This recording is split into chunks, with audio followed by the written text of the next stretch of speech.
Lagi niyo po bang nakikita yung 11-11? Dapat alam niyo po na ito ay hindi isang coincidence lang, kundi ito ay isang senyales or mensahe mula sa mga banal.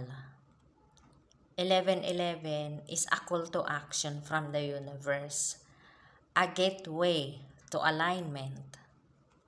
Ibig sabihin po is naka-align ka kay universe. Kaya nagbukas siya ng panibagong landas na tatahakin mo. Kaya iniimbitahan ka nito na tumigil sandali at huminga ng maayos at maniwala ka sa panibagong landas na iyong tatahakin. Nandito po si Archangel Rachiel para ipaalala sa iyo na hindi ka nag-iisa sa landas o sa panibagong landas na tatahakin mo. Mayroon kang kalakasan sa iyong loob na kaya mong gawin o kaya mong gampanan ang panibagong landas na ito na iyong tatahakin.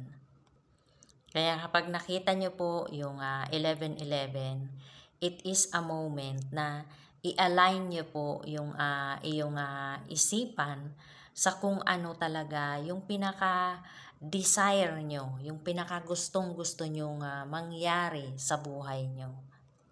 Kailangan po is alisin nyo yung pagdududa. Tanggapin nyo kung ano man yung mga guidance na binibigay sa inyo. Tandaan nyo po na naandito si Archangel Rachiel o sino pa mang mga angels na nagpoprotekta sa inyo. Naandito rin po si Archangel Michael upang linisin yung daan na iyong tatahakin, yung landas na iyong tatahakin upang magkaroon ka ng courage to move forward and magkaroon ka ng kalinawan. Kaya i-embrace mo or yakapin mo po ang mensahe na ito, lovely soul, para sa'yo.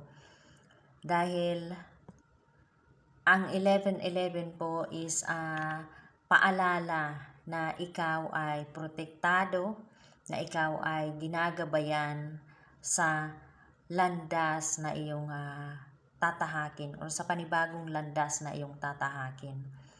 Mayroong rason kung bakit naririnig mo o napapanood mo ang mensahe na ito ngayon mula kay Archangel Rachiel.